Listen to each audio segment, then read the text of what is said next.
Okay, good afternoon. I'm Kesha Rogers, and I'm a member of the LaRouche PAC Policy Committee and former candidate for nominee for U.S. Congress.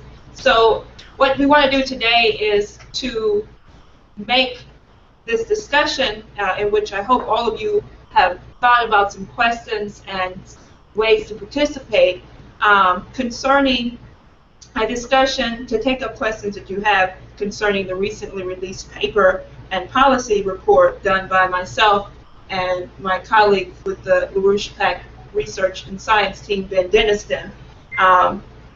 This paper is called Principles and Boundary Conditions of a New Space Program. Now, let me just start by saying that the material in this paper and also on the newly released website, if people have not seen that, larouchepac.com/space, I would encourage you to do so. But the concepts presented in this paper are not meant to be presented as already predetermined conclusions and solutions. And that's the first step by which we have to look at why we're taking up the fight for understanding a completely new conception in terms of what our space program has to represent. And there's a lot that we still don't know and we have yet to discover about the universe in which we live and the solar system in which we live. And so the material presented in this paper represents some key fundamental principles of a decades-long fight and commitment of economist and statesman Lyndon LaRouche and his associates to define the essential concepts by which a unified national space program must be understood. So what I wanted to do is just to kind of start off the discussion, first of all, is it's pretty short, so I'd like to start by reading the opening paragraphs of the policy paper that we wrote. The commitment to space exploration must be based on the defense of the creative identity of the human mind. Human beings are a spacefaring species, not meant to be confined to Earth, a species with a mission to discover and come to understand who we are as mankind in the universe. We must bring about a unified human mission that establishes a completely new view of the solar system, defined not by the compartmentalization of space, but by a unified galactic system. Visionary leaders like pioneers Kraft Erica and President John F. Kennedy understood that the industrial development of the moon and beyond is not just a worthwhile undertaking, but an extraterrestrial imperative. Today, China is leading the advance toward this extraterrestrial imperative with the steady progress of its lunar program. For the last 6 years, I have led a national campaign to defend our U.S. manned space program, which is fundamental to the progress of our nation's economic development and provides the basis for peaceful relations among nations. Our manned space program and the future of our nation have been under brutal attack since 2010, with the egregious cuts and dismantling of our space program, starting with Obama's cancellation of the Constellation program and the cuts to the Fusion Science Driver program, important for the development of fusion propulsion technology, which is absolutely essential for the exploration of space. We must restore our commitment to a unified national mission dedicated to the exploration of space, starting with the development of the moon, including its unique fusion resource, helium-3. This will lay the basis for a much greater expansion of mankind throughout the solar system, with Mars as the next target for human exploration and the development. America needs a robust space exploration and development program to draw our nation's attention away from petty problems on Earth and to refocus it once more on the excitement of exploration of the universe, the thrill of discovery, the conquest for new frontiers. This passion for adventure and yearning to stretch our horizon will surely drive the next generation of space explorers and inspire our nation for the next 100 years. Now, what I'd like to do is want to attempt to draw more of these conceptions throughout the course of this discussion today, and the questions and comments that you have will help us to develop those ideas further. But let me just say that for the past several years that I've been leading this national fight in defense of the space program, one thing that's been very clear is that there's a very crucial aspect that has been missing from the equation. And this gets at the continued targeting of our space program by the enemies of progress. And we'll talk a little bit more about Kraft Erica and what Kraft Erica actually understood about the enemies of progress being really exemplified by the limits to growth Malthusian system that said that there are limited resources on the planet Earth. There's limitations to man's understanding of the universe in which we live. And Kraft Erica had a completely different conception about that. And that's what's really been an underlying flaw and problem with the thinking amongst those mathematicians or the accounting figures that have taken over the control of the space program, is that they try to put limitations on mankind's progress. Now, when you think about it, the human factor is the most essential factor in understanding what the mission of a unified space program has to be. The factor of human creativity and the human mind. So when you look at our paper, don't just look at it from the standpoint of, oh, where are the technical aspects? Where are the formulas? What is your formula to actually justify your understanding of man as a spacefaring species? You're not going to find a formula.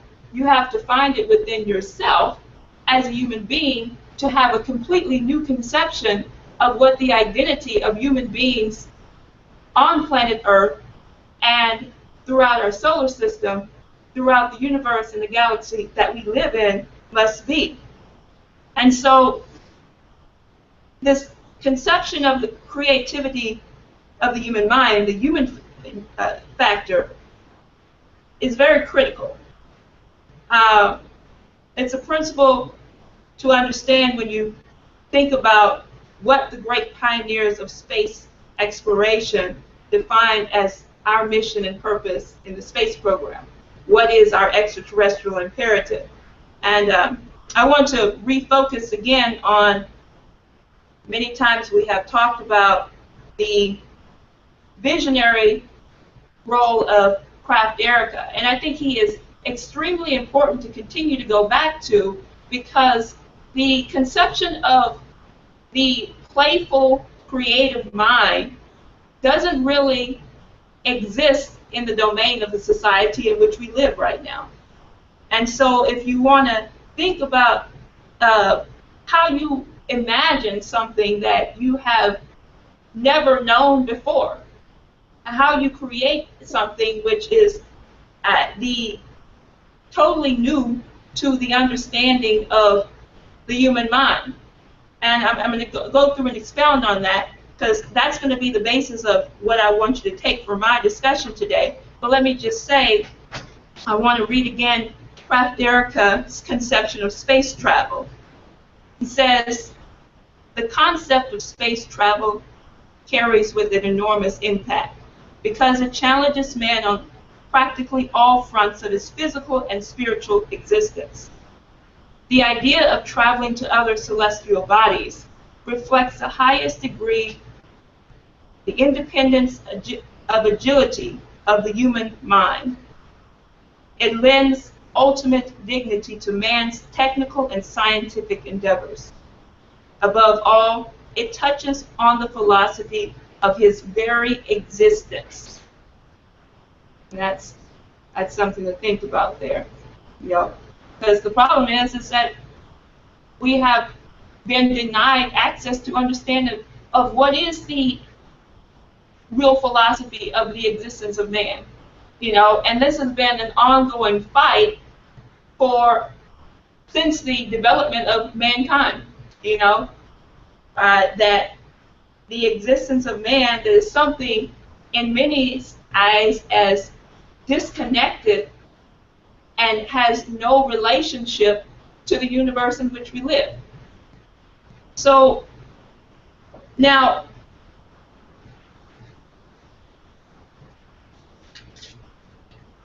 this is something that for the past several decades, Mr. LaRouche has taken up as a critical principle in understanding the exploration of a true mission for space conquest and conquering space. That is not just something that you do because you have a bunch of money and you want to go build tourist attractions on the moon, and you want to make space into a Wall Street profiteering, get up there cheap, get up there quick. But unless you talk about the agility of the human mind, the nature of creating a culture and society that fosters human creativity, then what you're doing with the space program is just a fraud. And so this is what is completely essential to what Mr. LaRouche's program for the space program has been, as a continuation of what President John F. Kennedy had set into motion. President John F. Kennedy knew that the development of space, development of new frontiers and technological discoveries, as did Kraft-Derrica, as did the great pioneers before him, Wernher von Braun, Oberth, Goddard. These pioneers and rocket scientists and so forth knew that we had an imperative to conquer the solar system so that we can actually bring about a new conception of the unified development of mankind as a whole. And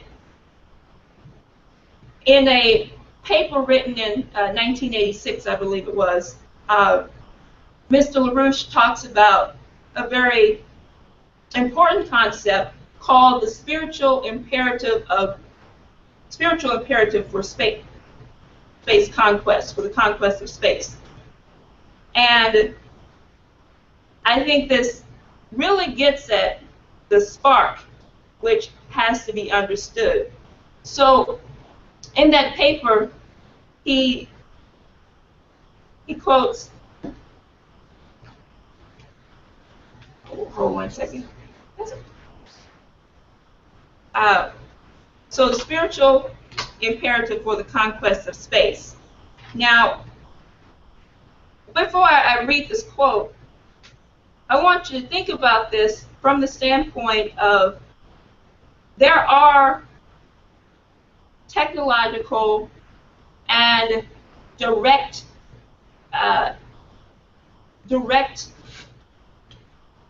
things that have to be developed in terms of developing space. When you talk about what's necessary for the colonization of the moon, for building colonies on the moon, for the exploration of Mars. You know, do you just go up there? You know, is it just, okay, we just got there? I mean, I take people, I was saying this before, I take people who come into Houston sometimes and they're mesmerized by the Saturn V rocket. And if you go to visit the Saturn V rocket, you know, you see this masterpiece and this giant rocket, you know, it's being preserved sitting in this warehouse that everyone from all over the world comes to see. It's something that when this was developed, you know, nations throughout the world were participating in, but more so were gained the benefits of what the Saturn V rocket as a continuation of what the program was to represent. But my point is that you look at this great masterpiece, and you can't just say, oh, this was just thrown together. You know, this was an engineering feat. What was the skilled labor, the engineering, the every single facet of economy that went into the building of this work? You know, and more so, what was the human factor that went into it? The human factor also of people who dedicated their lives to the establishment of this great project, which took men to Mars, to the moon. And that was almost a mission that did not happen because lives were lost.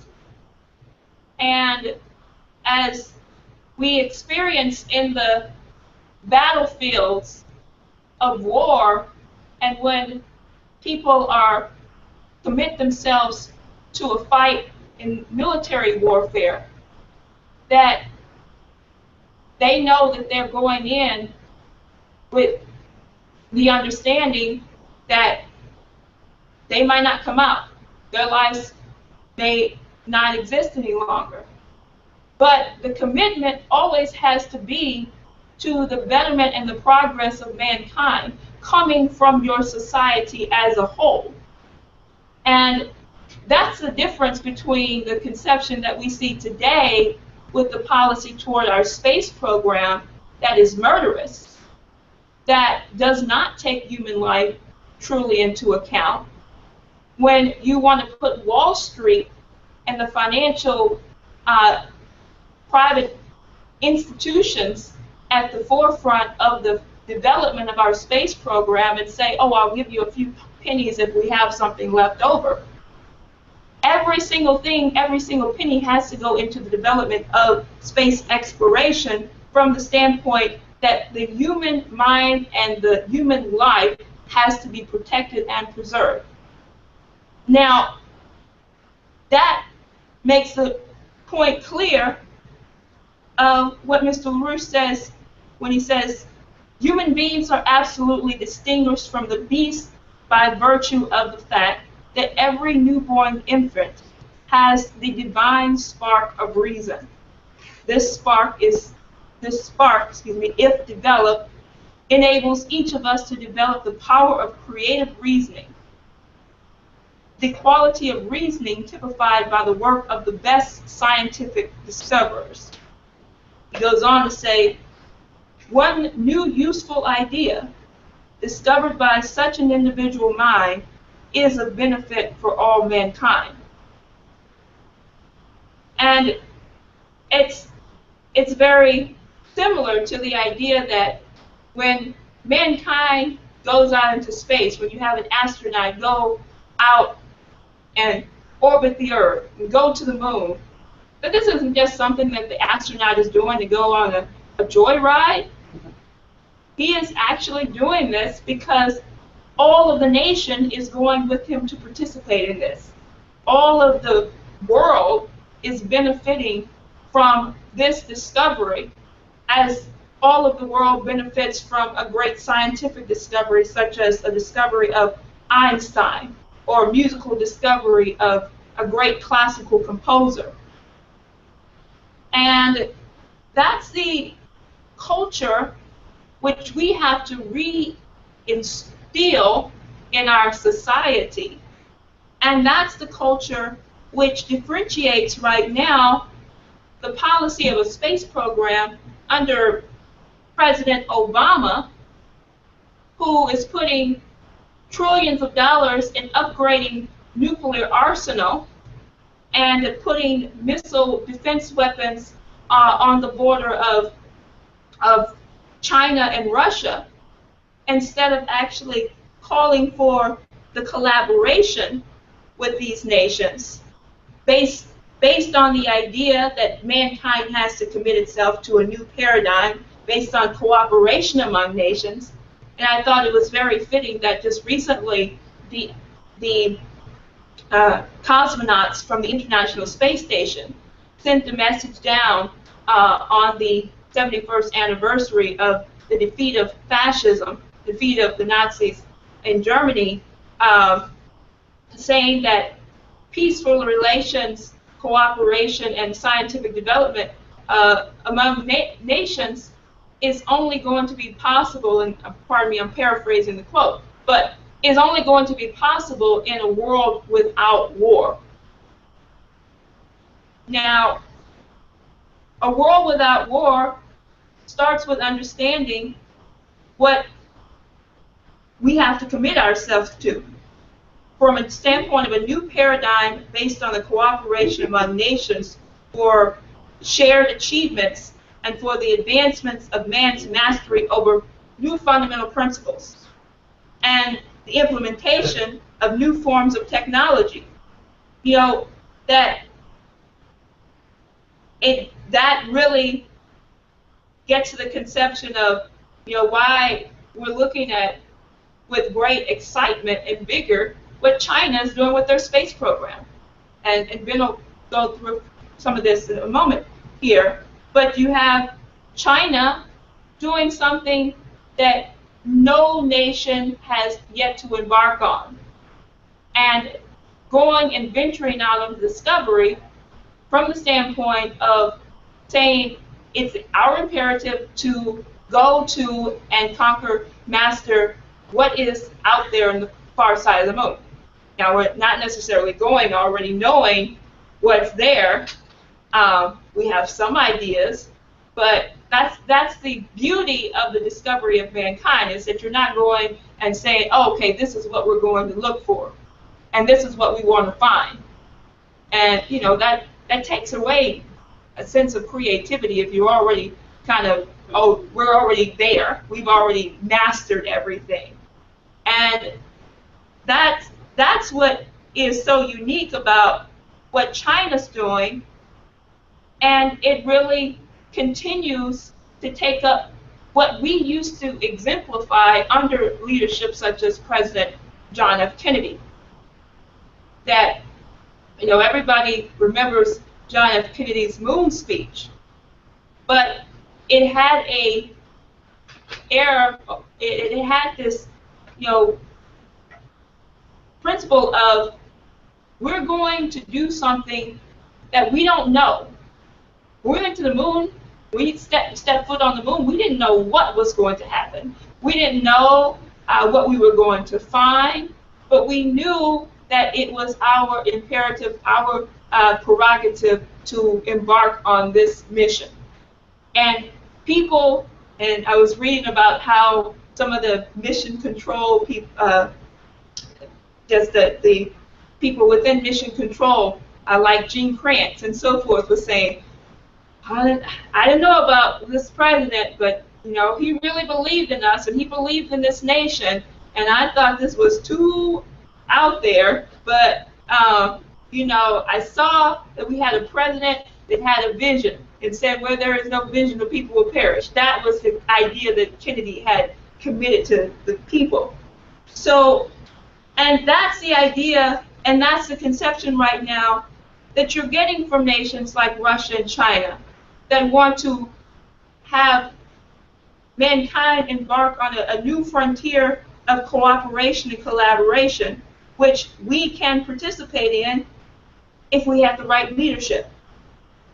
And you know, it's very fitting that while, as I said, you have a drive for war and economic collapse coming from the United States and coming from under the directive of President Obama and those Wall Street operations that he submits to, you think about the difference in that, a drive toward war, which actually creates more suicides, as we're seeing, more killing in a society which has been completely devastated. But you look at the optimism that you're seeing coming from what Russian President Vladimir Putin just did, which was a beautiful indication of his commitment to the progress of mankind, when just recently the Russians held a concert in Palmyra, in the ruins of Palmyra, and which was an, I guess, called ancient amphitheater in Syria area.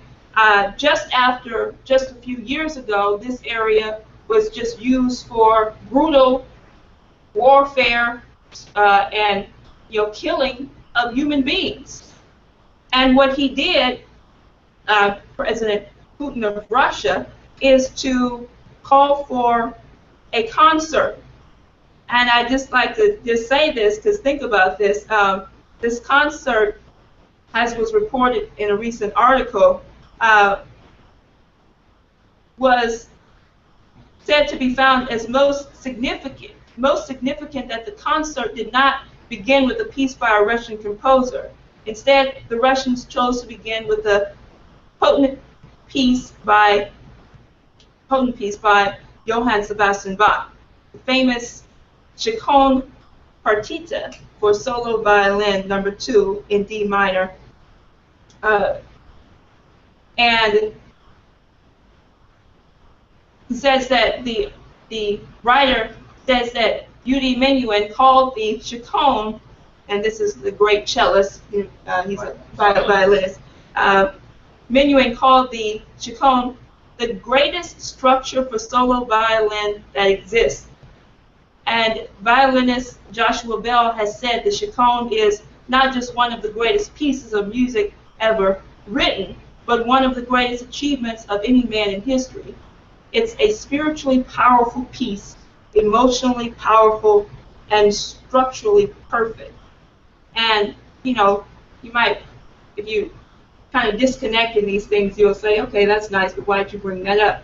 Well, I bring that up because there has to be a connection between a culture that fosters human creativity, the classical culture, the culture of the human mind. If you go back and look at what the role of the great pioneers such as Kraft Erica, they brought with them the greatest of Western culture and classical culture as an expression of what our space program has to be.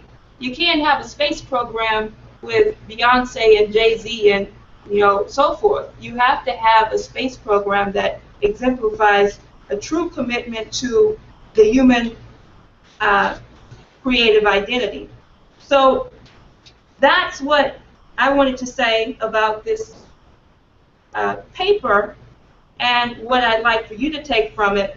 And from there, I want to just introduce Ben to further develop some of the key points there.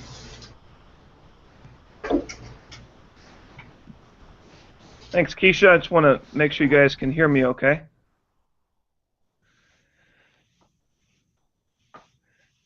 You want to just give me an indication to make sure you can hear me?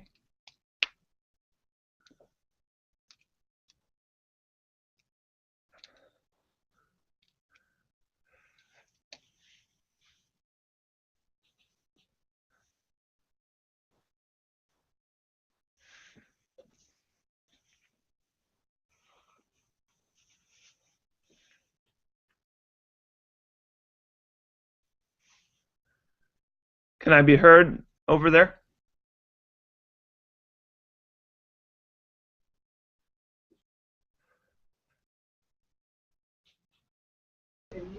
Ben, you're ready to go? Yeah, can you hear me okay? Okay, go for it. Can you hear me now? Okay, well, I think that was a good introduction or to situate the discussion. I wanted to, I mean, again, just picking up directly off of this paper we wrote, I think maybe just to go directly at the issue, I mean, Kesha really put it on the table. We're talking about a quote-unquote space program. We're here discussing with you all in Texas and Houston. We're discussing the need to revive our space program, our program for space. But at the same time, that's not really a space program. It's a mankind program. What we're really talking about is a natural expression of the development of the unique nature of mankind, of the human species. And if we don't put that conception up front, we're really missing the main issue. We're talking about space, but space from the standpoint of mankind. Space, beyond Earth, the solar system and beyond, what does that mean from the standpoint of mankind's ability to actualize these levels, to move to these levels? So you can't talk about a space program without having some, I would say, scientific discussion of the unique nature of mankind, such that we're the only species that we know of in the whole history of life that we have any record of that can do this, can move in this direction, has this as a destiny, as a potential destiny, an inherent destiny for our species.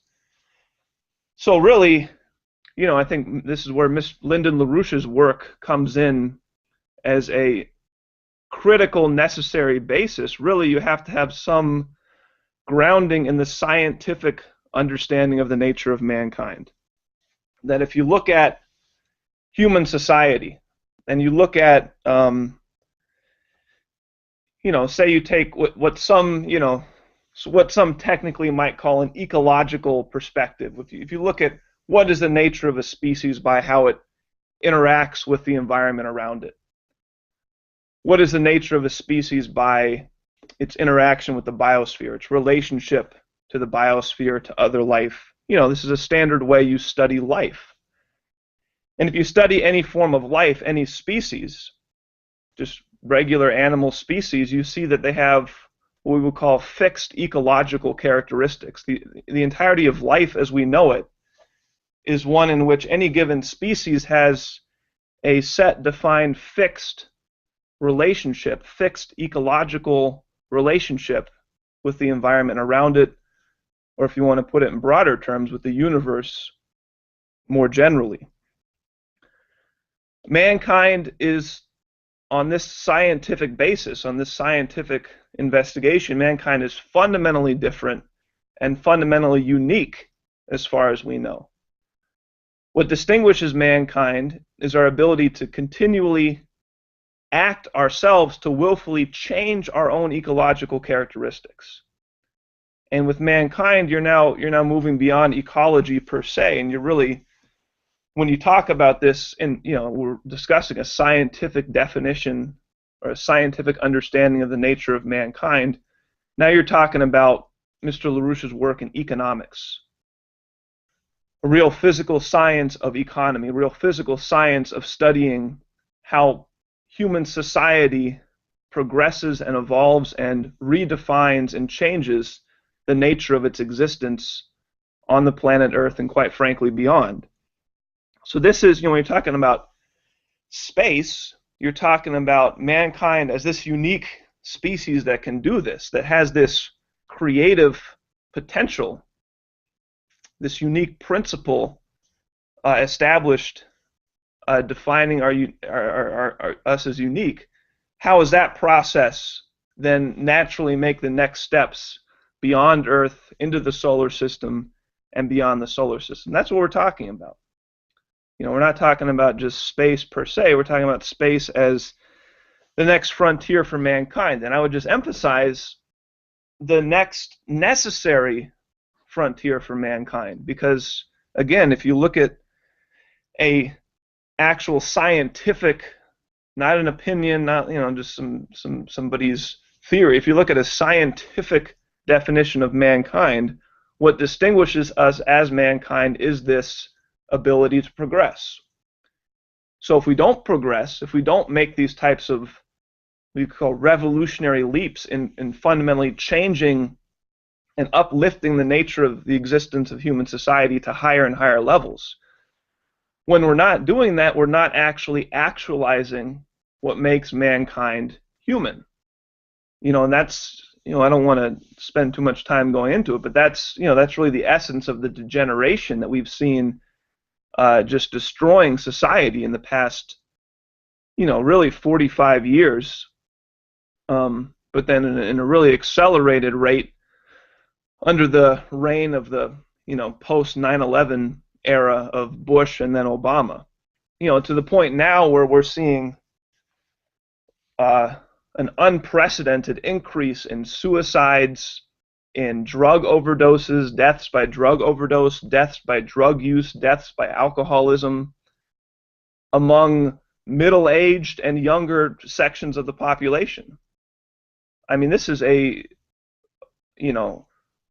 sickening, but on the one side, remarkable and very telling expression of what's happening to our society. People are just, there's no point in life under the policies of the United States really over the past decades, but again, accelerated over the last two presidential administrations. We've taken the access to true humanity, the access to the individual being able to participate in something uniquely human. And by uniquely human, it's this progress. It's moving society to a new level of existence, creating a new state of existence for society. Something that wouldn't exist without the creative actions, the developments of a generation and a generation of individuals participating in that process. That's been lost, that's been suppressed, that's been denied to people, and the very existence of society requires that kind of progress. It requires it. It's necessary.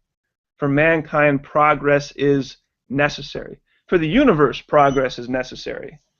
A lot can be said on that, but for mankind in our own unique way, progress, development is a requirement.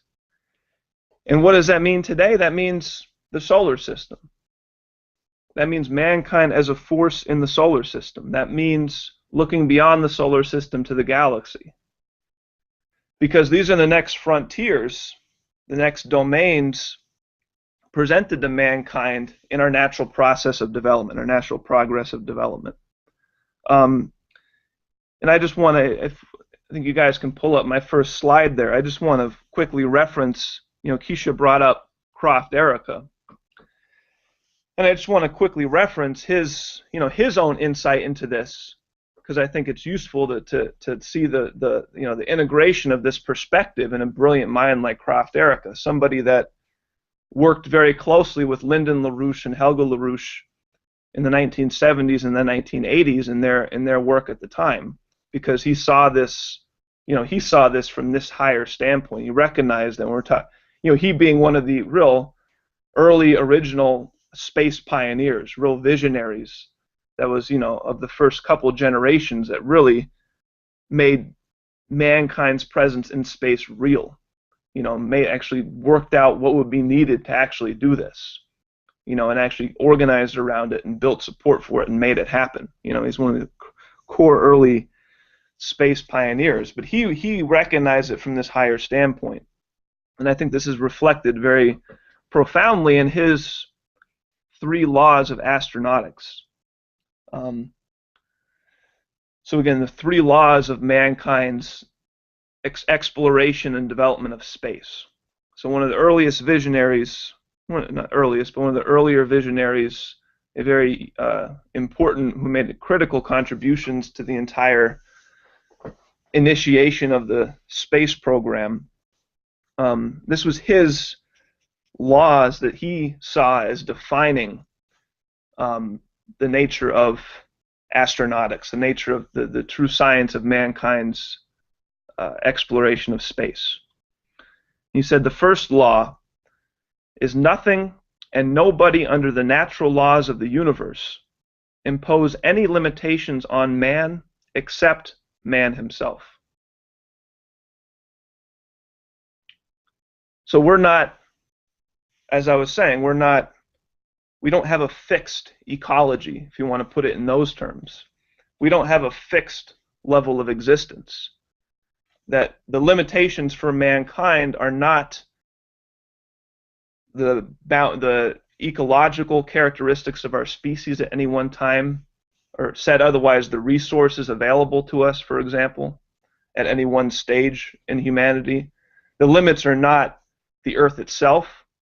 The limits are not necessarily the solar system itself. The limits are what is the stage of the scientific and cultural development of society. And with our scientific understanding of the nature of mankind, we see the prospect, the potential for an unlimited development in that direction.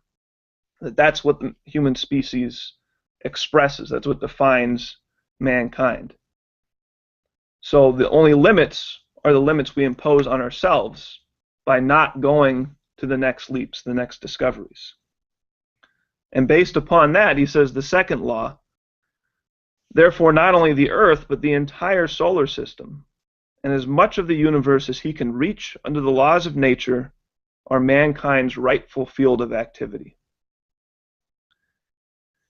And the third law of astronautics by Kraft Erika, by expanding through the universe, man fulfills his destiny as an element of life endowed with the power of reason and the wisdom of the moral law within himself.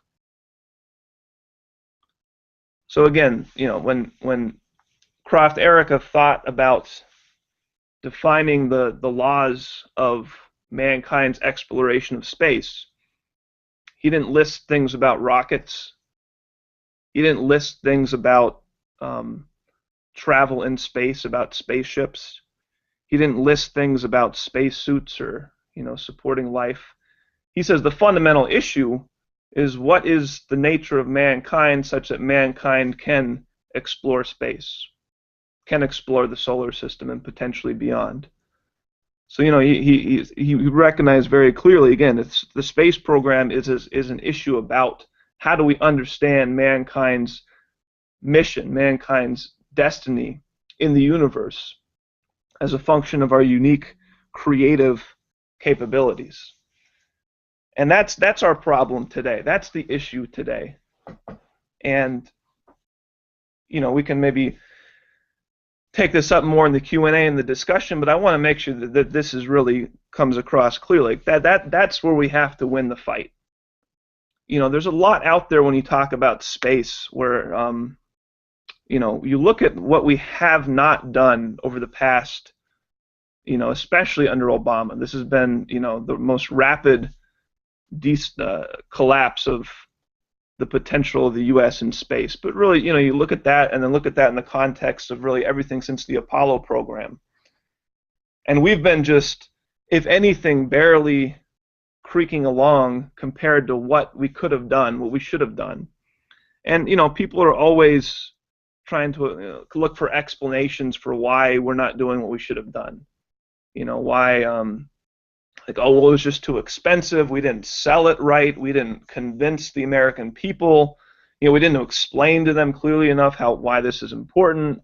We shouldn't have gone with this program, we should have gone with that program. And 99% of what people say at this point to try and, probably mostly for themselves, reason through why we're not doing what they know we could be doing and what they know we should be doing, when other people have known we should and could and should have done by this point. 99% of that is just missing the real point. This is the core issue, that we've broken from a recognition that this type of progress is a necessary requirement for mankind because of the true nature of mankind.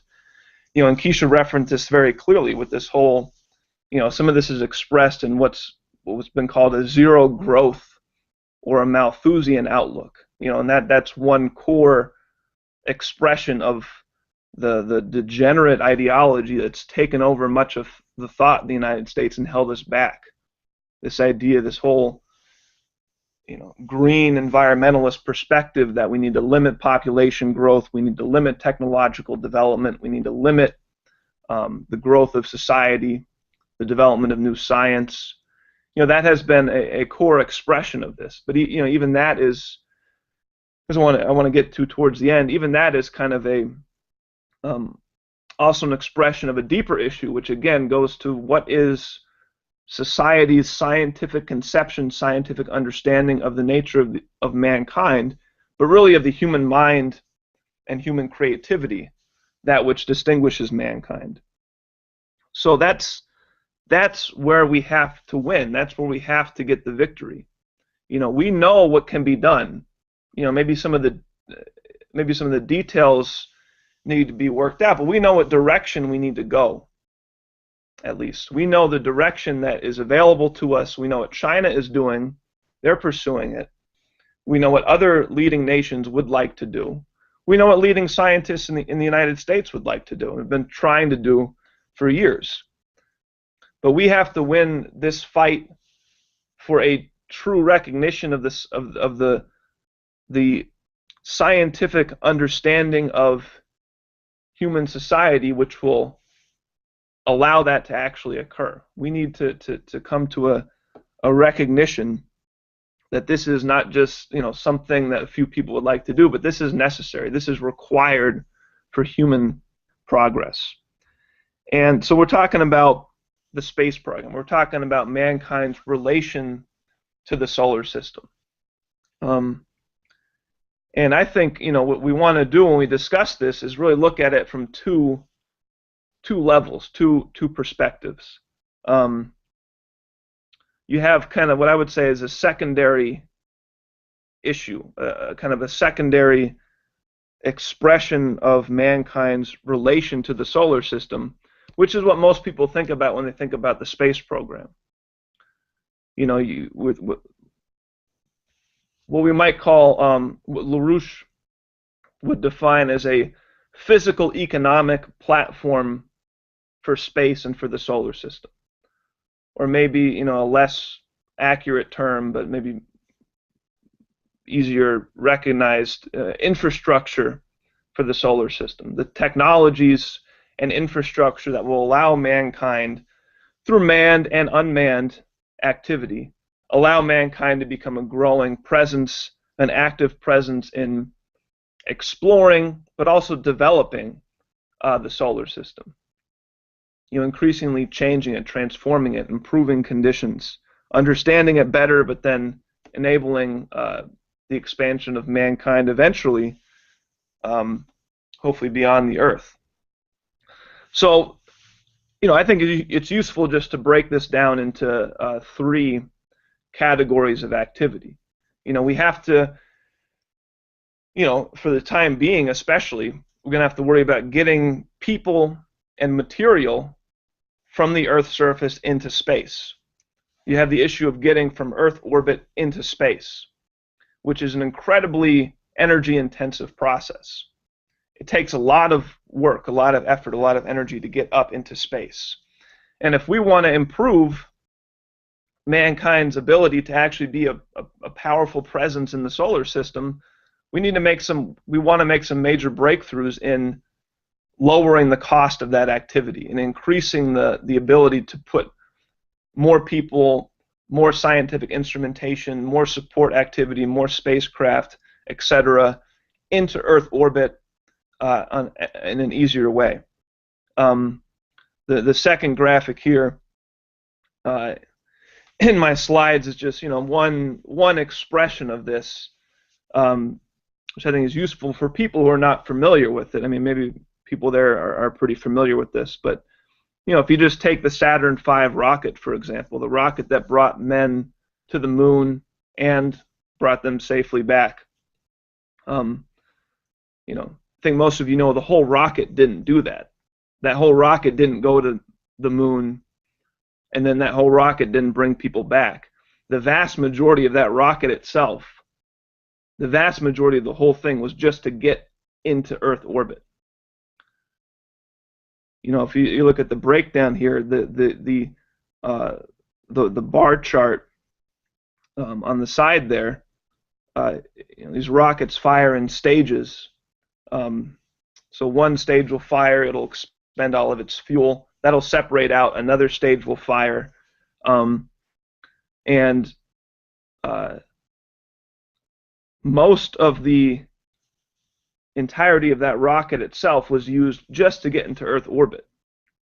And if you look at the pie chart breakdown, you can see that only 2% of the mass of the weight of that entire rocket from the start, roughly, was actually just your lunar module and your vehicle to orbit the moon and then to return home. So like the thing you're actually trying to get to the moon, have the people come down and get them back, that was only 2% of the weight of the entire rocket. The vast majority of it was just the fuel needed to get that thing up off the ground into orbit. So it's an incredibly, I mean, and this is not, you know, I mean, this is an amazing machine. You know, amazing when you think that we realized that we built this thing in the 60s. But, you know, it just shows you how energy intensive and difficult it is to get. So that's why it costs, you know, if you want to put it in money terms, you know, which is really just a shadow of other things. But in money terms, that's why it costs, you know, something like $10,000 to put a pound into orbit. So if we want to, you know, have mankind be a presence in the solar system, you know, we want to look at new ways of getting people and material up into orbit. And you know, there's been designs for air-breathing planes that could be used to, in conjunction with rocket systems, once you get to a certain speed and elevation, to get people and goods into orbit. You know, these are sometimes referred to as scramjets or ramjets. This is something that, you know, Mr. LaRouche was working with some Italian scientists on back in the 80s. You know, so something like that would dramatically reduce the cost and dramatically increase the ability to access Earth orbit with more people, more material. In this slide here, I've shown a depiction of another system that would, you know, would be designed to drop the cost even more, which would be to use a vacuum tube or near vacuum maglev system to actually launch things into space. And you know, the estimates, this particular design was done by a scientist up in Brookhaven National Lab, or former scientist there, who actually was one of the first, has some of the first patents on maglev technology. And at a certain point, he worked out a whole system with some other engineers for actually using magnetic levitation technology. If you put it in tubes and you create a near vacuum, you can get to thousands and thousands of miles per hour. If you get that thing directed up high enough where you can get above some of the densest parts of the atmosphere, you could actually start using a system like that to launch stuff into orbit. And if you had a system built like this, you know, you don't have to build that entire massive rocket system every single time just to get something into orbit. And you could start launching a lot more cargo, you know, potentially people, if you even build a more advanced system, at a much, much lower cost. So, you know, this is one issue as a broad category. If we want to put mankind into a position of being an active force throughout the solar system, you know, in a more serious way, we want to make major breakthroughs in getting from Earth's surface into Earth orbit. Once we're in space, you know, what we need really is fusion propulsion. We need to be able to get around the solar system in a much more rapid way. chemical propulsion just isn't going to do it if we want to be serious about mankind in the solar system. It's, in space, the distances are so vast, and you actually have to, move through these changing gravitational fields that, it requires either a lot of time or a tremendous amount of energy to have any kind of quick, efficient travel throughout the solar system. So what we're largely limited to now in terms of chemical propulsion, even the most advanced chemical fuels that we can design, is like the equivalent of transcontinental travel with oxen pulling a covered wagon, back in the Oregon Trail days. That's kind of the equivalent of where we're at in terms of our ability to travel in the solar system. If we want to be able to get around in a much more rapid way, we need systems with higher energy flux density based upon fuels that have more energy per weight. And when you go to nuclear reactions, you're talking about a 1,000,000-fold leap in the energy provided per weight of fuel. So if you want to have a certain amount of fuel to, provide a certain amount of thrust, the amount of fuel you need when you're talking about nuclear reactions is 1,000,000 times less than if you're trying to use chemical systems. There's a 1,000,000-fold difference in the weight of your fuel by just the energy densities, and then obviously you need to look at different systems to utilize those fuels more or less efficiently. So there's a lot of engineering and stuff to be worked through. But in terms of defining the boundary conditions, as this title of this paper that Kesha and I wrote says, we're talking about defining the boundary conditions that we need to break through to define in order to have a serious space program. So, people, maybe just put this into a particular context, we had this New Horizons mission that flew by Pluto. This was a mission that took over 9.5 years, almost 10 years, to get from the Earth out to Pluto. It was another 5 years of building the spacecraft and everything before that. In terms of the funding for it, it's been a 15-year program. And before that, there was, years spent thinking about the idea, going through different design phases, all kinds of stuff. So you're talking about, many years of effort to get this little spacecraft all the way out to the outskirts of our solar system, all the way out to Pluto. Years and years of effort, countless man-hours, engineering gone into it, and it's coming up. We get these excellent pictures, as you can see on the next slide there.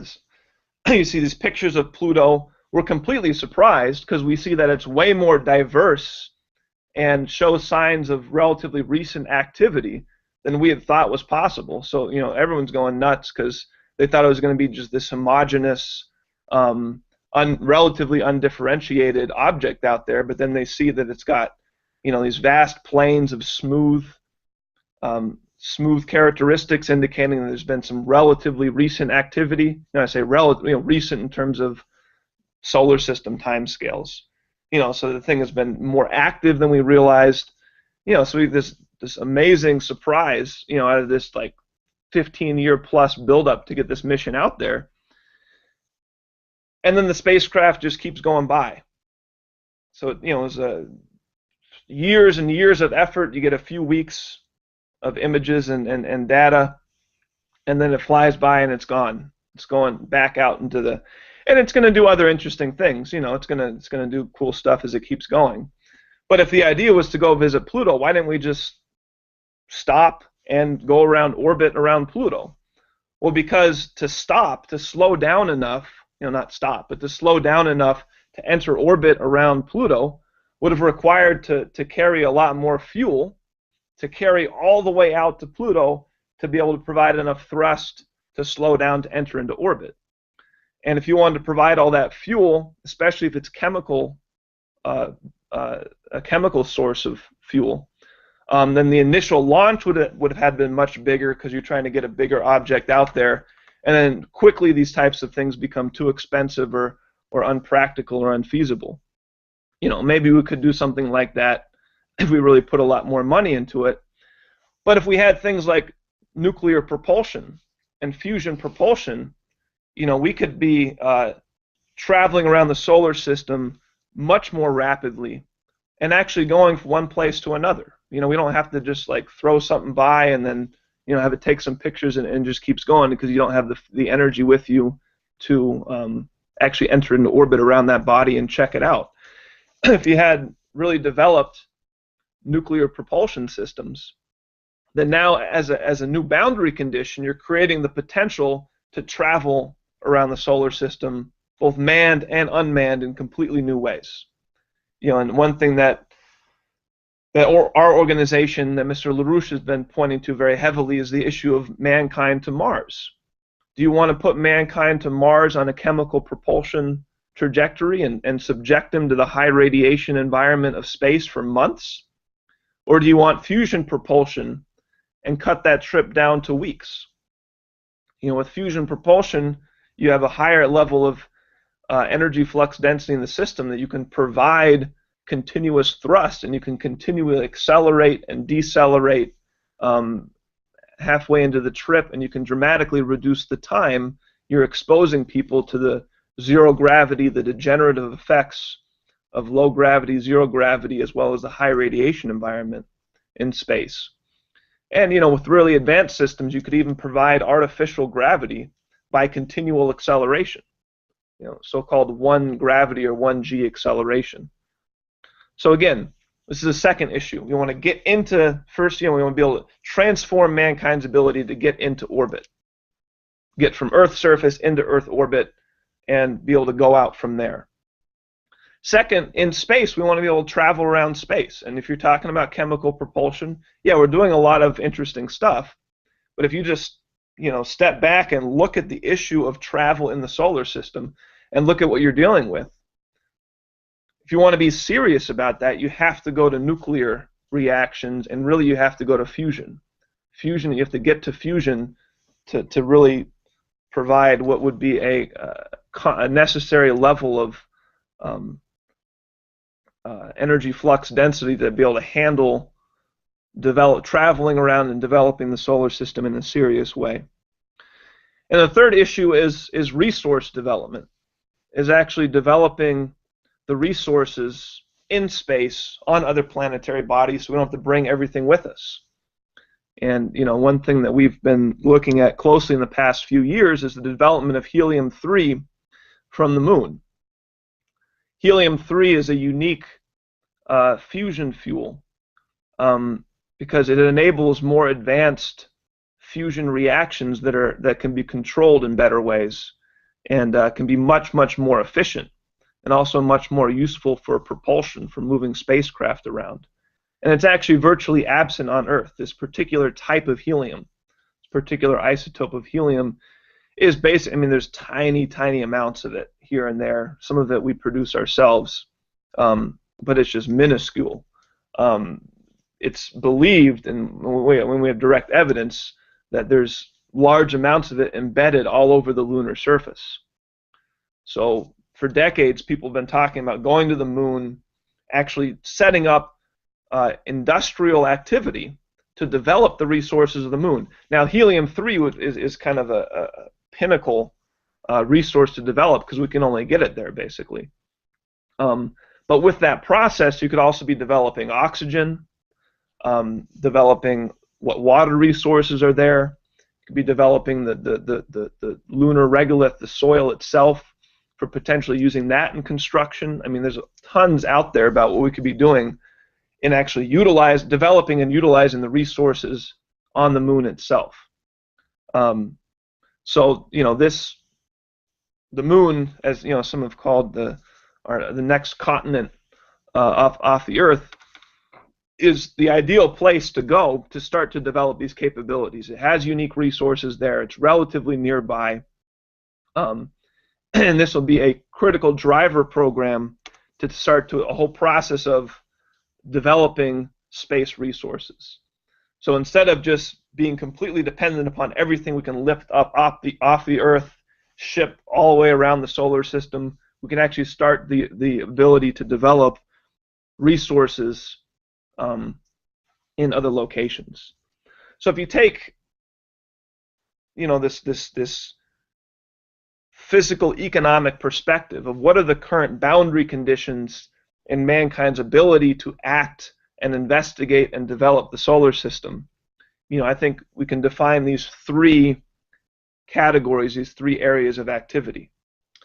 And what we've laid out in this paper are paths we can pursue to make breakthroughs in these areas, to make fundamental, to change the boundary conditions, change the ecological characteristics of the ability of the human species to interact with the universe around it. And we're talking about not just interacting with the planet Earth now. We're talking about not just interacting with the biosphere or the Earth system. We're talking about mankind interacting with the solar system as a whole. What are the current boundary conditions or ecological characteristics or physical economic characteristics of that relation as it stands now? And what can we do to create leaps and upshift those boundary conditions to create a new platform, as Mr. LaRouche has defined the conception as a physical economic conception, a new set of technologies and capabilities that facilitate a higher level of activity, more efficient activity, new capabilities for mankind as a whole. And so, dramatically lowering the cost of getting into Earth orbit, dramatically increasing the energy flux density of travel in space, and developing the resources of space. These are just the ABCs of the development of the solar system. This is not new stuff that we're coming to you from the LaRouche pack here. This is not stuff. This is stuff that's been talked about for decades. This is known. This has been known. This is obvious. Exactly what technologies are used in each of these areas. Let's figure that out. Let's have that discussion. Let's get the work going and figure out how to best pursue each of these. But the idea of addressing each of these areas is just, again, it's just basics. If you want mankind to be a presence in the solar system in a serious way, then these are the areas we need to make radical breakthroughs in. But there's a second issue, which I think here we're talking about, again, if you take this ecological perspective, you're talking about how mankind fundamentally, you see mankind being able to transform the way in which he exists in the universe. Being able to interact with the solar system, starting with the moon, starting with nearby space, but potentially beyond. You're seeing something that only mankind can do. It's kind of almost too silly to say, but you're not going to see any animal species doing this. You're not going to see any animal species creating the ability for it to exist on another planetary body or in space, or developing resources. People talk about fixed resources, so much today. It's really idiotic the way people think about it. Resources are defined by for mankind, they're defined by the scientific level of society. For animals, they're fixed. Animals can't start using nuclear reactions as an energy source to support their society. They're just not going to do that. Mankind wasn't doing that a century ago. Now mankind can do that. Now mankind can support the existence of his society with nuclear reactions, which dramatically changes the energy resources so-called available to mankind. So resources are, they're just an expression of the state of society. And, we're talking about mankind moving into space, being able to develop the capabilities to define a new level of existence for the human species in space pursuing these areas. But there's a deeper question, which is, why can mankind do this? Why us? Why aren't the squirrels doing it? Why aren't the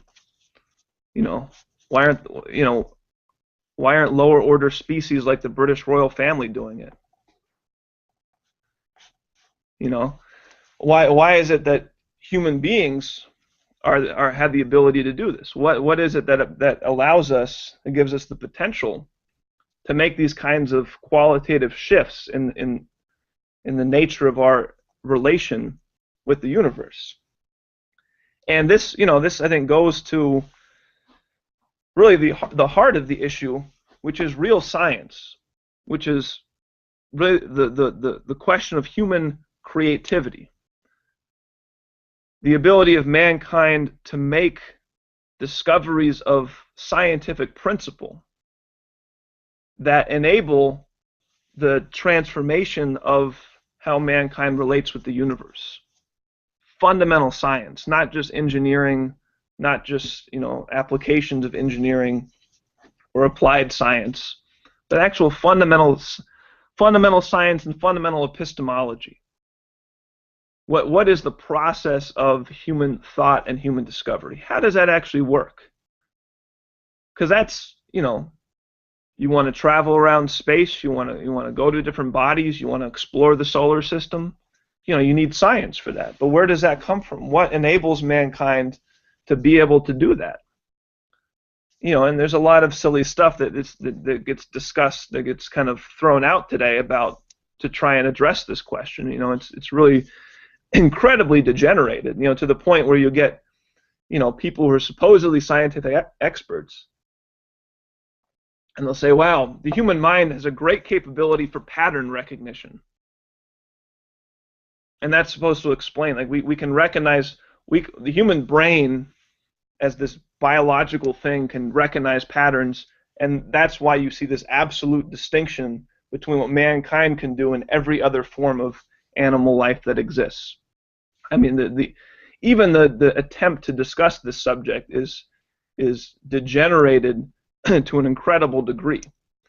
That there is a complete lack of any recognition of human creativity per se. The process of the ability of the human mind to generate real discoveries of scientific principles of the organization of the universe. We're talking about the substance of what allows mankind to change how he interacts with the universe, with the solar system and beyond. And that's what we really need to be pushing for: new unknown discoveries of principle, which will enable mankind to make further leaps, to make new fundamental progress in this direction. And as Kesha mentioned in her opening remarks, this is something that needs to be put up front and center, and this is something Mr. LaRouche was raising very emphatically in some of our discussions with him yesterday, that we need to be thinking about what are the new fundamental areas we have not yet discovered, because those are the areas that are going to create real growth, real wealth, real progress. And that's real humanity, that's real human progress, is new fundamental discoveries, not deductions, not solutions to a pre-existing problem, but moving into new discoveries of uncharted territory, uncharted areas that we don't yet understand.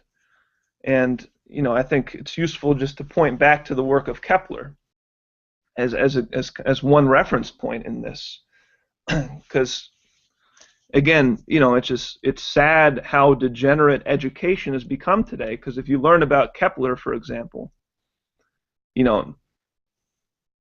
often you're just given 3 mathematical formulas, and you say Kepler figured out these formulas, and then you move on, and you're supposed to memorize the formulas, and that's that. Where did Kepler come up with them? Well, if that question gets asked, there's some pretty ridiculous and pathetic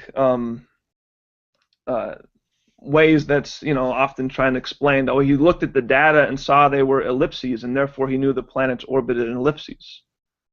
Or, he just had access to this good data, and then he just saw that that's what was there. And if you actually look at Kepler's original work, if you look at his discovery process, and you get some sense of that, you will probably want to go to your college, university, and ask for a refund, because that's not what he did. His one-time employer, Tycho Brahe, had access to the same data. He had all the same data. It was his data. He got the data. He was running the whole operation to get the most precise measurements of the positions of the planets. He didn't make the discovery. He didn't, create the formulas that you're given today. So what did Kepler do that Brahe didn't and couldn't do? He didn't just look at the data. Knowledge doesn't come from just data, from information. And, I think Kepler is an incredibly important reference point for that. Knowledge, actual fundamental scientific knowledge of principle of the organization of the universe, doesn't come from observation, doesn't come from information, from data alone. It's something that the human mind does to actually generate a discovery. That's the basis of knowledge. Kepler made a discovery. The discovery wasn't in the data. The mathematical formulas that are given to you today were not deducible from the state of knowledge in which those observations existed at the time. You couldn't derive Kepler's discovery. A computer could not derive Kepler's discovery. Kepler had to overturn the assumptions and come up with completely new ideas in his process of discovering the actual principle of organization of the solar system. It was a generation of the human mind that was the basis for enabling mankind to in potential now, fundamentally relate with the universe in a completely new way. It wasn't from recognizing a pattern. It wasn't from getting new information. It was from something that Kepler's mind created, and only a human mind could create. And a lot can be said on this. But, this issue of the nature of knowledge, of the nature of the human mind, the nature of discovery, this permeates Western civilization, its scientific thought. This goes back to some of the most fundamental fights between Plato and Socrates on the one hand, and Aristotle on the other.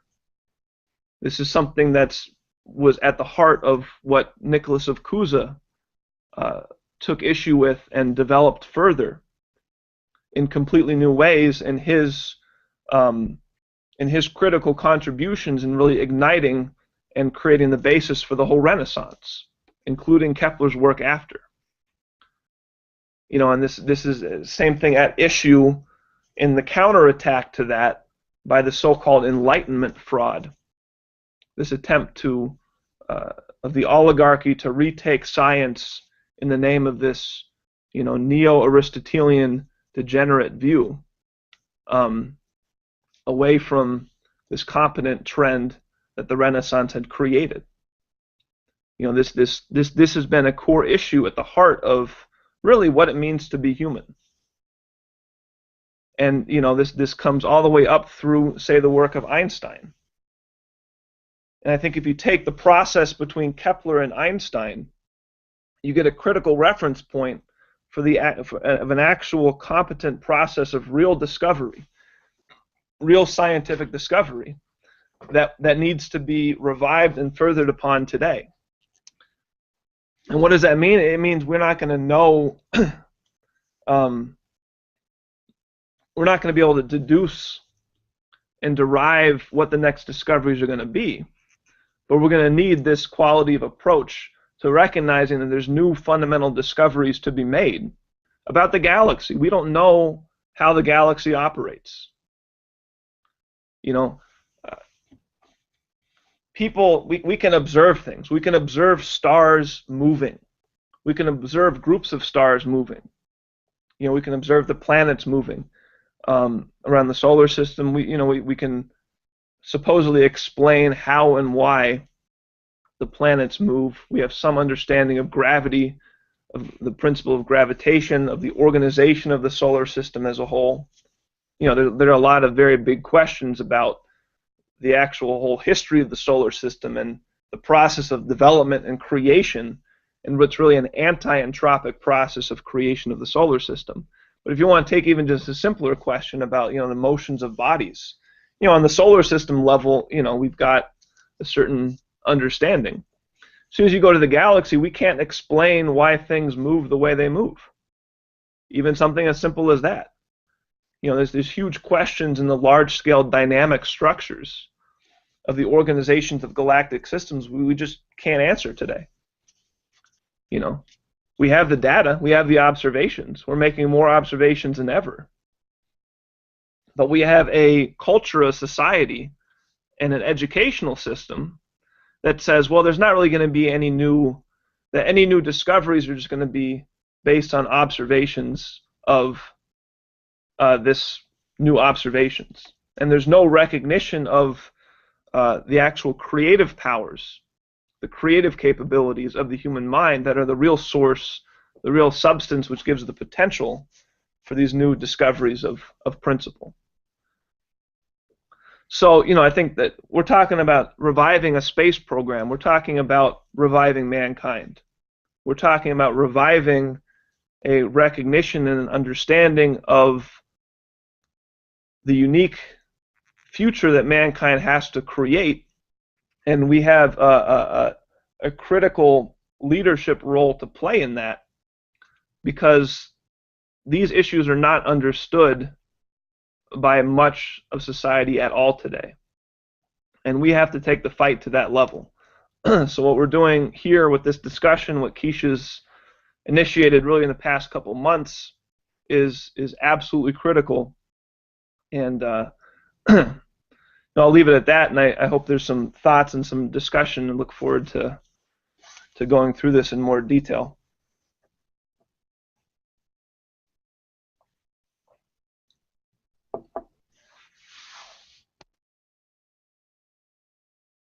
All right, so I know everybody's been thoroughly provoked and chomping at the bit and have all kinds of questions and discussion. And I don't know how we're going to do this, but I see over several people watching online, so there might be some kind of way that we can have people submit questions in the comments section, and then as we can get to those, we will do so. But let me just see first here if anyone has any questions for Ben or myself. Okay, go ahead. Yeah, I would just, maybe he said... I might have to repeat your question, but that's right. The helium-3 that they're suspecting can be gathered, or because you talked a little bit, one of the basics, things we could gather from becoming more involved in getting to outer space. If we could get to the far side, how hard is it on Earth to get helium-3 versus having to spend that kind of money? I'm not sophisticated on these issues. Okay. So why can't we somehow find a way to get it on Earth or make it on Earth? Okay, so Ben, I don't know if you heard that question. You might want to take that. Where do you go? Oh. Oh. Yeah, I heard it. Okay. Yeah, I mean, there's if we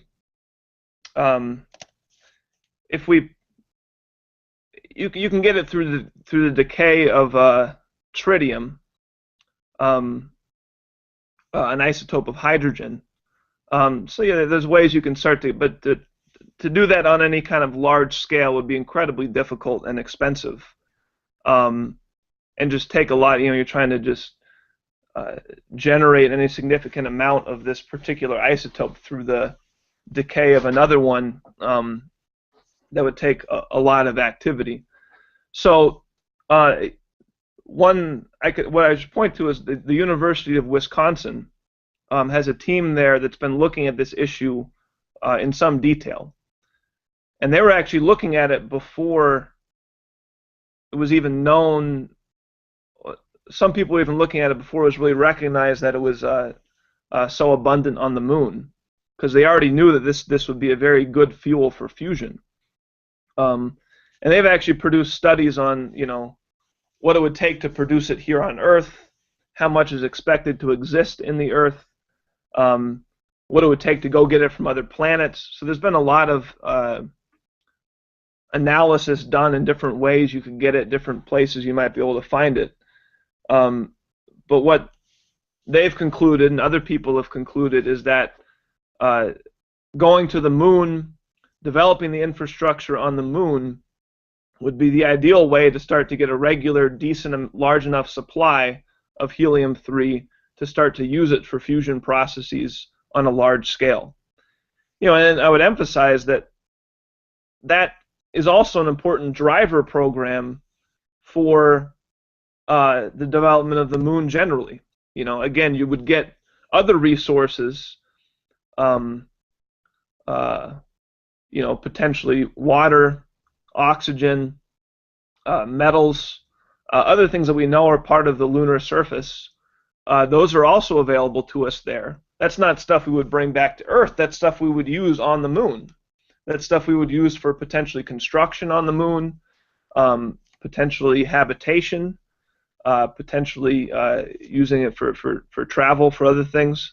So it is, I think, if you look at it as part of this broader perspective, it is, it's a driver program that'll completely open up, and again, this idea of the boundary conditions. It's not just about getting one resource per se.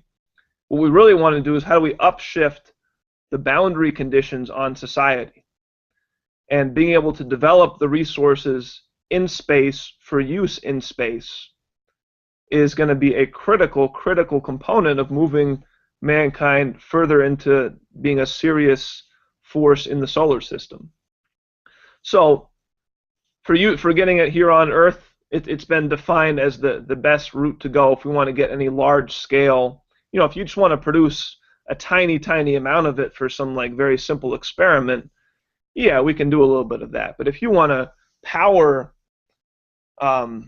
entire nations at higher levels of energy use per capita than we are now, which is what we should be thinking about, is what mankind needs, then you're going to want to go to a much larger scale than trying to produce it here on Earth, and you're going to want to go to the moon and get a serious process of developing it from the moon. And these other studies have looked at the details of the economics of trying to produce it versus finding it in other locations, but that's the conclusion they've come to in these U.S. universities. The father of the Chinese space program has, he and some of his associates have also looked at this question, and they're very interested and excited about the unique capability of getting it from the moon to power the Earth. So, it's generally recognized that if we want a helium-3 economy, helium-3 fusion, the moon's going to be the place to go. And then I think, my point is that then puts us in a much better spot in general for going even further.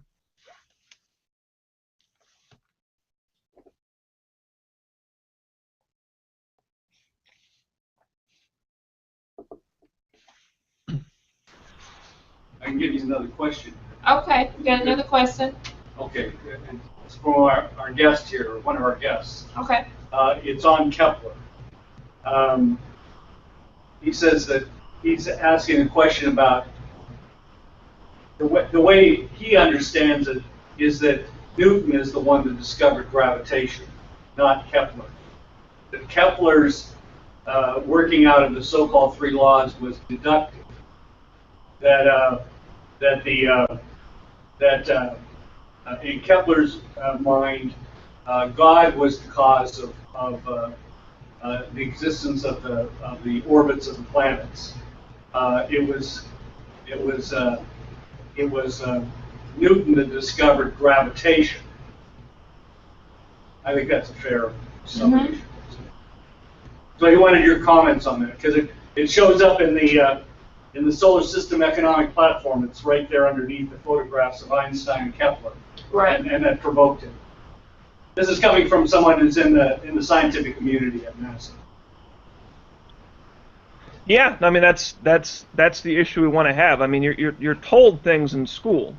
You're told that maybe you're told that Kepler's laws were deductive, but they just weren't. I mean if you look at Kepler's New Astronomy, which I think should be a staple of education, middle school, probably middle school education should be actually reworking Kepler's New Astronomy, because you don't just get a formula, you get a process of discovery, and one of the critical points of discovery is moving from one axiomatic system of thought to a completely new axiomatic system of thought, which are not logically consistent. That's something the human mind can do. We can move from one set of axioms, assumptions governing the existence of processes, to a new set of assumptions in a way that has no logical or deductive connection. And that's exactly what Kepler did. If you look at when he went into astronomy, when he went into it, you had, models which were trying to represent the motions of the different planets. You had, the Ptolemaic model, the idea that the Earth was the center of the solar system and all the bodies were going around the Earth. You had the Copernican model already, which said the sun was in the center and the bodies were going around the sun. And you even had a Kepler's, again, his one-time employer, Tycho Brahe. He even had his own model, which is kind of a funny variation of the two, where all the planets went around the sun, but the sun went around the Earth. And some people know about those models, but pretty much nobody knows that really wasn't even the issue. Where you place these bodies and what was orbiting what, the actual discovery of gravitation required much more than just choosing where you place what, because in all of these models, they had the same assumptions about the nature of change, the nature of action, which physics would be governed by. I mean, it wasn't even really physics, but if we want to try and think about it in those terms, they were all operating under the same assumptions of uniform action, of circular action. So even Copernicus, who supposedly had the heliocentric model, the model with the sun at the center of the solar system, the actual center of his solar system for Copernicus was the geometric center of the perfectly circular orbit of the Earth. The actual discovery was not just shifting where you said what orbited what, but the actual discovery process required Kepler to come up with a completely new idea of causality, of change, that was not geometrical, that was physical. And this became, this is a critical basis for the development of the calculus, for example, because now you had an understanding that physics required an understanding of change per se, not a priori geometry necessarily, but actual change as a concept. And how do you develop a language, a mathematical language, to express change as a process? So you look at Kepler's discovery process. You literally cannot go mathematically from the uniform motion circular action system of Copernicus or Ptolemy or Brahe to the actual physics of the motions of the planet. You cannot there's no deductive path, no mathematically consistent path even to do that. So for Kepler to get, his laws, for Kepler to get the idea of elliptical orbits, of the speed of the orbit being a function of the distance and a function, this area-time conception, as it's presented later. But initially, as Kepler started to develop the idea that the speed is a direct physical relation to the distance of the sun.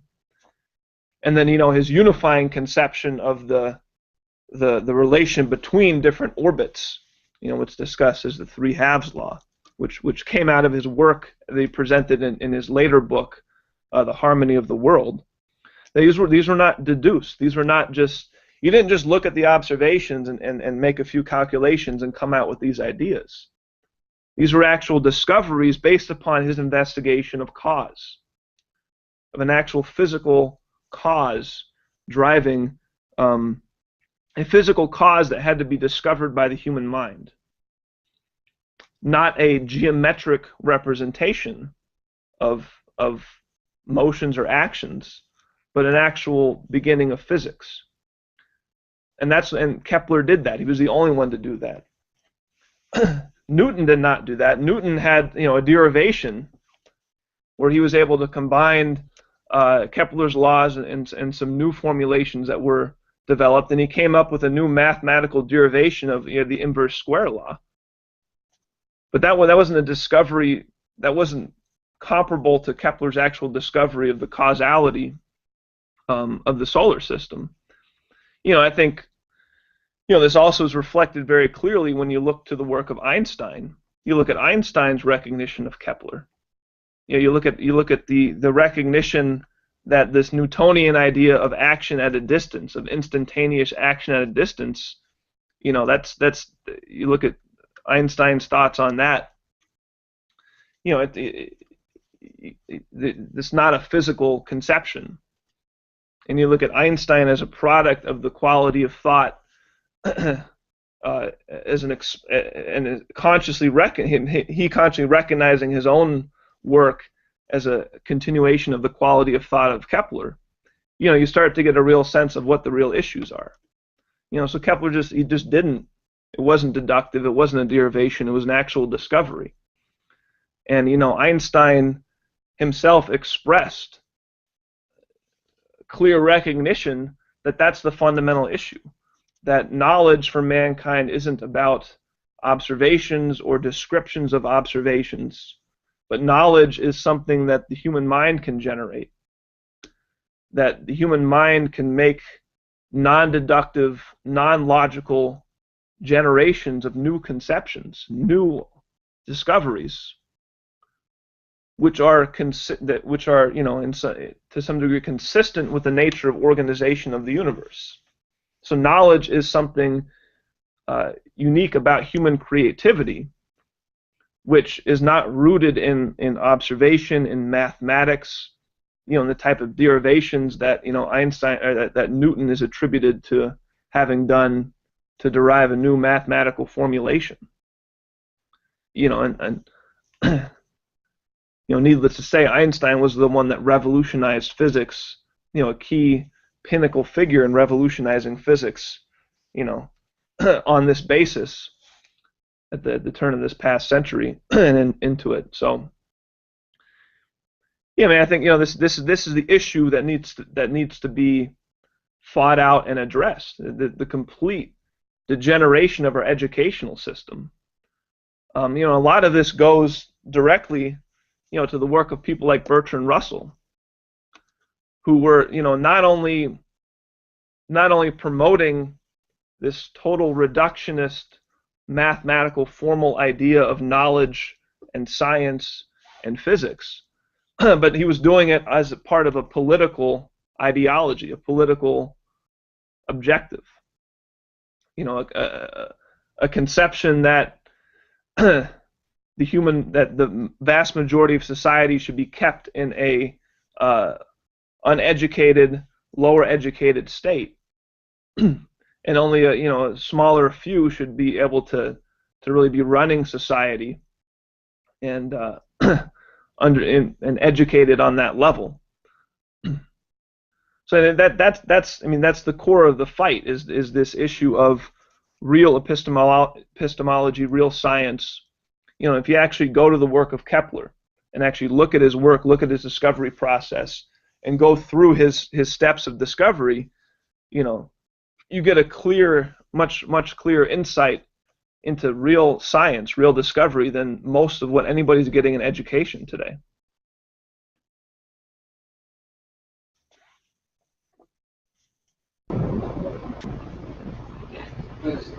Okay, and just one quick comment to that is just to say we are in the LaRouche movement investigating and studying the works of Kepler himself, not what the commentators have to say about Kepler. And that's the flaw in our education system, is that, you got what the commentators want to say about the scientists and the historians and the political figures. You can't read things directly from Lincoln himself. You have to say what the textbook commentators want to say about it. So study Kepler. Come in on Saturday nights if you're here in Houston, and if you're in other locations throughout the country. Find out where our LaRouche organization is holding discussions or study workshops of Kepler's Harmony of the World. And, it really just, when we brought up the important point,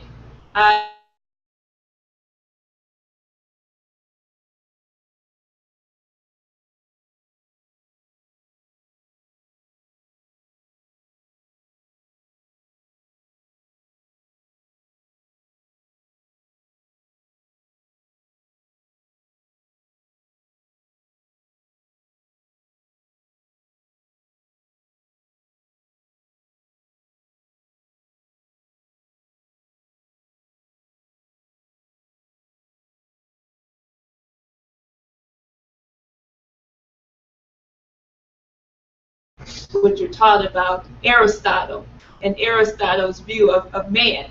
And Kepler himself actually refers back to the role of Plato, Socrates, should we say, who, as many people, if you read the Platonic dialogues, might have heard of a dialogue called the Meno dialogue, where in that dialogue he talks about, he actually demonstrates the principle of creativity from the standpoint that human beings and the universe in which we live in is not just some blank slate for us to come to understand.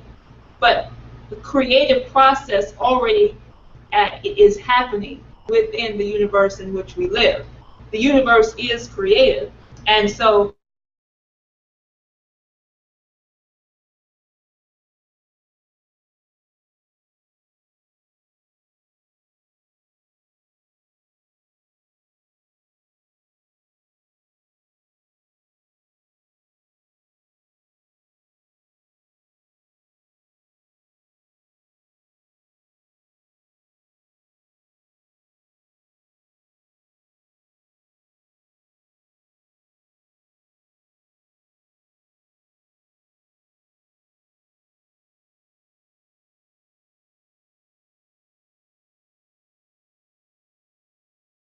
point of the basis of understanding the universe in which we live starts from the standpoint of the human mind, and that's the basis of economy, and that's the basis of a principal solar system or space program.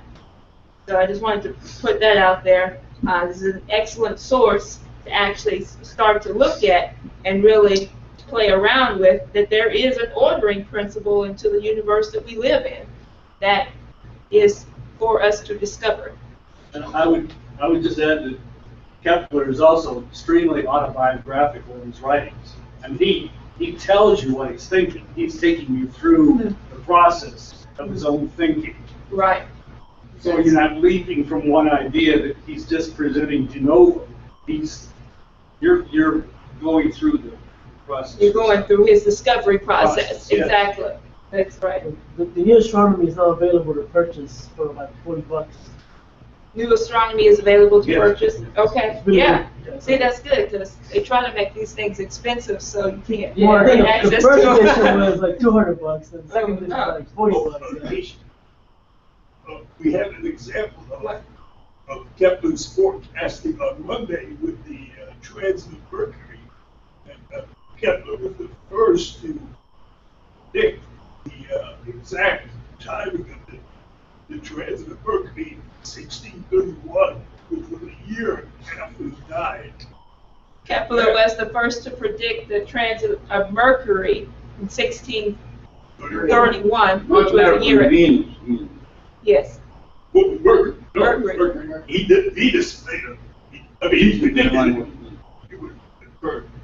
And it was that observation that was used to determine the distances between Earth and Mercury and Earth and the Sun. That observation was used to determine the distances between Earth and Mercury and the Sun. And Einstein's first proof of his general theory was the explanation of the deviation of Mercury's orbit. Einstein proved that the general theory was. Well, the first proof of his general theory was explaining why the orbit of Mercury deviated from what was expected. Oh. Okay, you get that? You heard that? I think you did. That's, Yeah. Okay, good. That's interesting. Okay, so go ahead. We have another question in the room here. You gotta speak up. I don't know how to say it. There's nothing new under the sun. I don't know what that means, but I've been told that.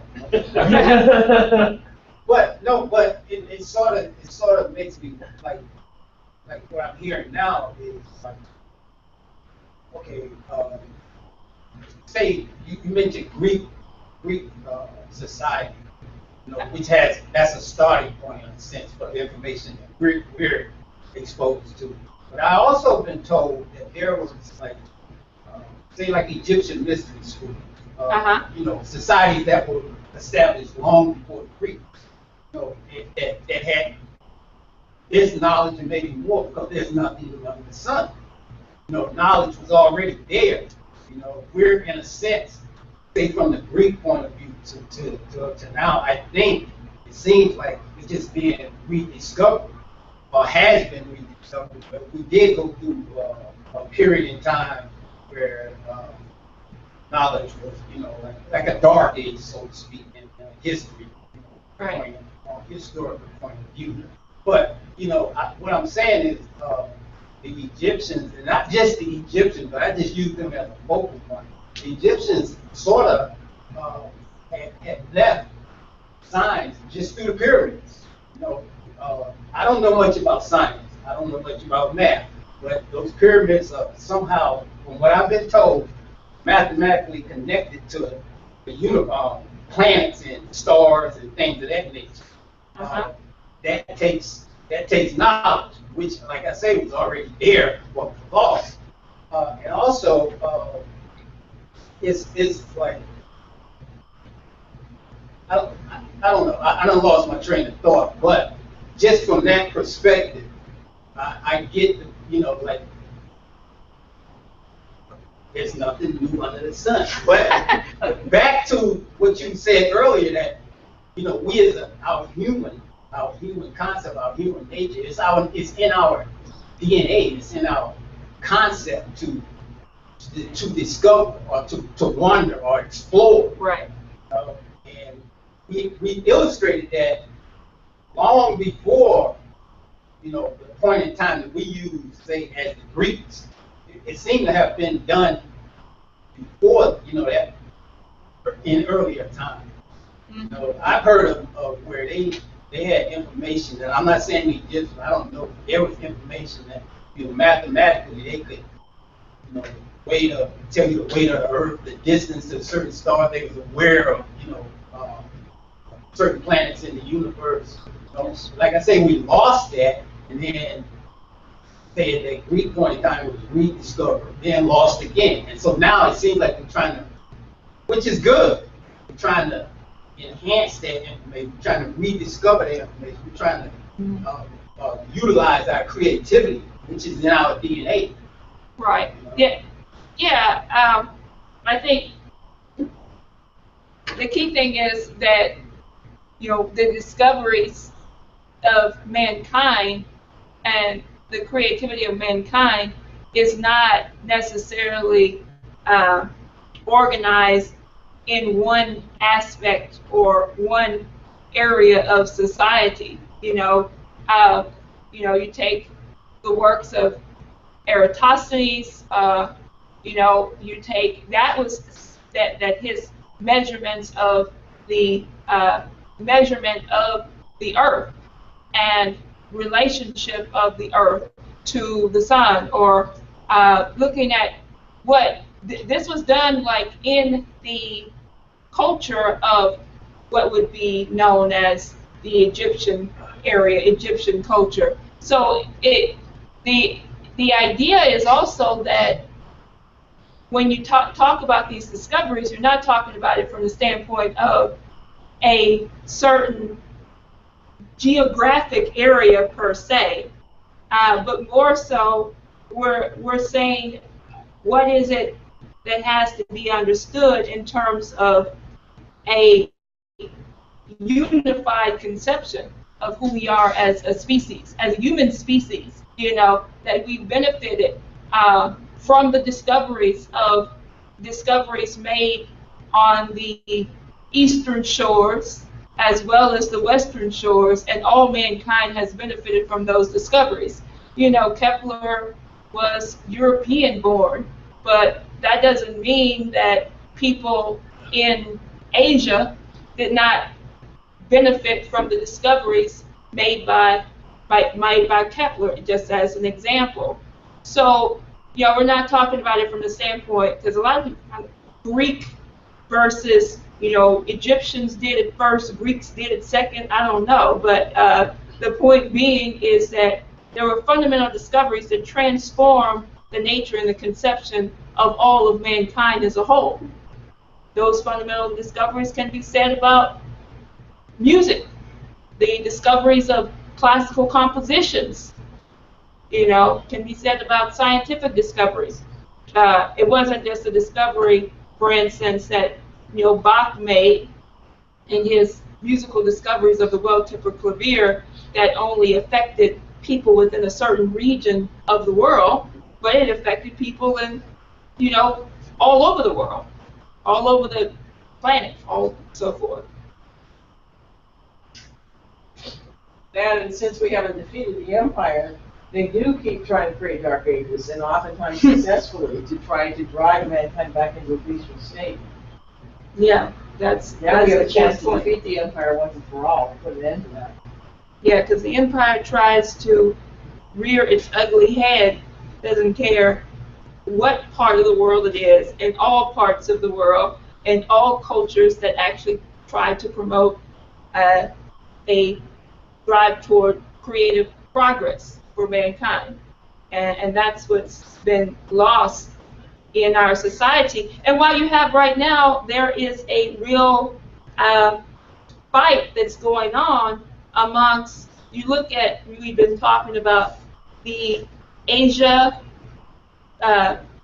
Southwest Pacific region of the planet right now, versus what you're seeing coming from Europe, transatlantic system, and what's even being bombarded on parts of South America right now in terms of the intention of the empire to destroy these nations, their contributions toward creative progress, toward cooperation as a unified identity of what makes us all human. And that's what China is embarking on, trying to China, Russia, India, so other nations working on trying to reestablish as the fundamental basis of who we are as human beings. And that's why the space program and what China is taking up is so fundamental. And they're not doing they are doing something which is fundamentally new, but it also is something that every nation, including the United States, and especially the United States, as a, once known as a beacon of hope for all nations, should be participating in. Ben, did you have any comments on all that? No, I think we said well.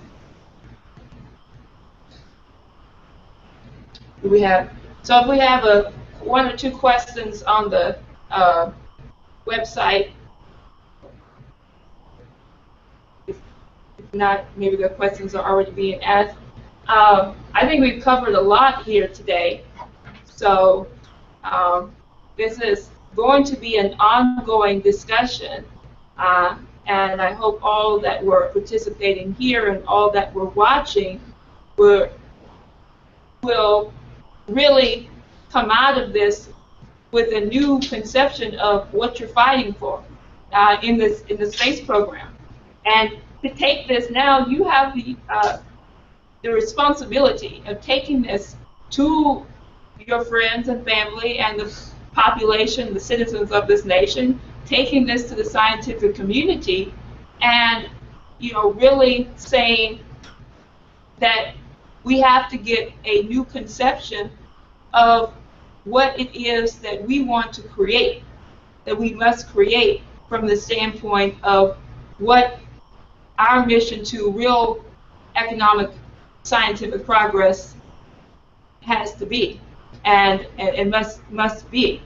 And so I think this is the discussion that should be had in the scientific community, in which we're going to fight to continue to bring about, and to make sure that people aren't caught up in a fraud of thinking of the space program or bringing about what we're supposed to be accomplishing from the standpoint of the space program, from the standpoint of just deductive ideas that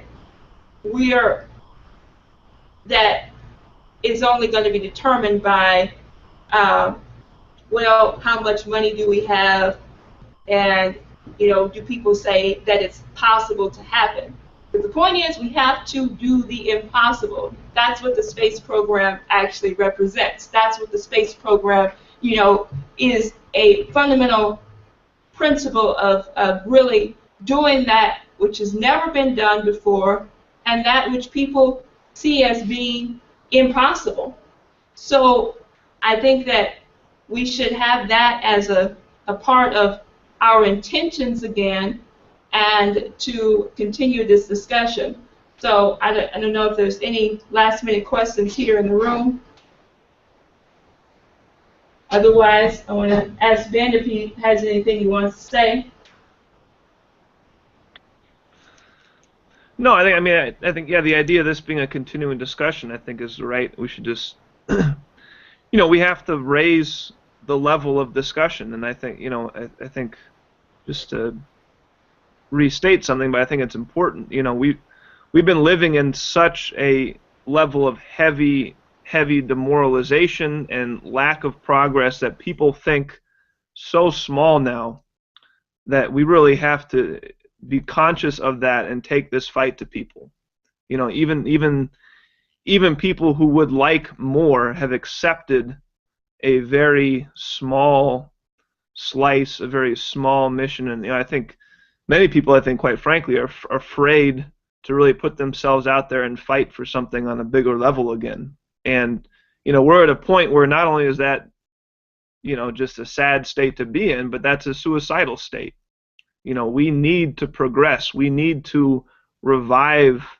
The survival of the United States at this point depends upon reviving that level of pursuit of the unknown, as you're saying it, because that's human. It's not an option. That's human. That's what makes us human. And I hate to keep referring to, but I think you look at this issue of the death rate among middle-age, younger people. That's the the canary in the coal mine. That's the signal of what's happening to America. This is a slow process of dying from the inside out, and it's not for any practical reason. It's because there is no purpose to America, to society, to culture today. So you don't address that by taking small steps. You address that by declaring and asserting that we have to again do the impossible. We have to again go to completely new domains and figure out completely new things. And it's only when you're acting on that level that you can really reach real humanity in people. And that's necessary. That's required. That's what we have to do. So, we really have to fight against the small-minded and practical thinking that many people have fallen into, and recognize that, it's coming from deep demoralization, but it's deadly at this point. We have to go to this level. Well, remember, you can study and share the works on the website, LaRouchePAC.com/space, and really take these ideas up. It's a beautiful web page that has been created, actually expressing our fight over the last several years around the space program and the campaigns we've launched here in Texas, and also takes up a lot of the work of what China is doing right now, which is very important to look at. The next 2 years are going to be crucial and fundamental to the breakthroughs and discoveries that are going to benefit the whole of mankind that China is actually embarking on right now. So you'll find more on the Far Side of the Moon program that China's taken up, the Helium-3 program, and so forth. So I wanted to end with that, and for those who have not read the policy paper yet, would encourage you to do so. Thank you.